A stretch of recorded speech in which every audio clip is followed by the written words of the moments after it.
नमस्कार. हा बारामती येथील हे ऊस आहे.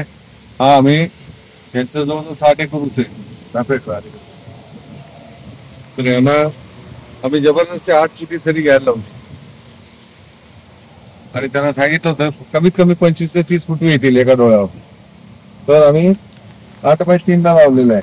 काय तर हे एका डोळ्याचा फुटवा 27 फुट एकदा मोजून दाखवा पटपट. 1 2 3 4 5 6 7 8 9 10 11 12 13 14 15 16 17 18 19 22 23 27 30 फुट 30 ते एका डोळ्यामध्ये 30 आले त्याला आणि इथे त्यांचं 4 फुटीवर जे आहे ते 5 फुट आहे. थोडं अवजडच आहे. इथे 5 फुट आहेत.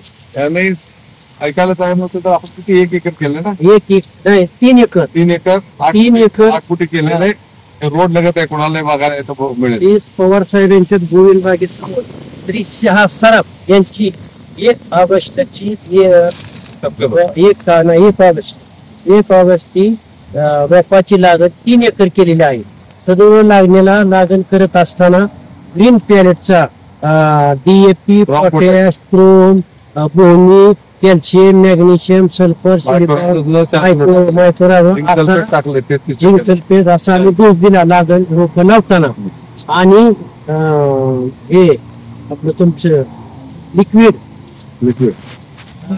आणि नायट्रेट याच्या फवारणी आणि पाण्यातून सोडणे, ट्रीप म्हणून सोडणे असे प्रयोग करत करत सदर ऊस आता 7 महिन्याचा पूर्ण झाला. तरी ऊसाला एका बेटाला 28 ते 32 फुटवे आहेत आणि सगळे रेटापेक्षा आणि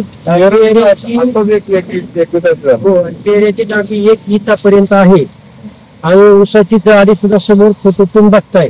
सदर ऊसाला आम्ही कुठल्याही प्रकारचं रासायनिक खत 20-25 वर्ष ऊसात काम करताय असं ऊस पाहिला होतं मी गेले 32 वर्ष ऊसात काम करतो. पण ग्रीन पॅलेट ऑर्गॅनिक मध्ये असं सुंदर रिझल्ट कुठेही पाहिला नाही.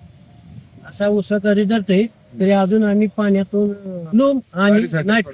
लूम आणि नायट्रेट हे जाडीसाठी पाण्यातून सोडणार आहोत. जाड करायचं, कांड्या जाड करायच्या ऊसाची वाढ करून घ्यायची. सदैव मला या 32 वर्षातल्या ह्याच्या ऊसाच्या कारकिर्दीमध्ये हा सगळा ऊस जाडी किंवा ऊसाचं वजन ऊसाचा पेरा कधीही पाहिला नव्हता. आणि 8-10 वर्ष फोडवा काढायची गरजच नाही. आणि 10 वर्ष कमीत कमी ऊस नाही काढला तर त्याचा रिझल्ट मिळू शकतो. साधारण 40 ते 45 कांड्यापर्यंत आम्हाला ऊसाचा रिझल्ट 13 महिन्यात या खताद्वारे मिळाला.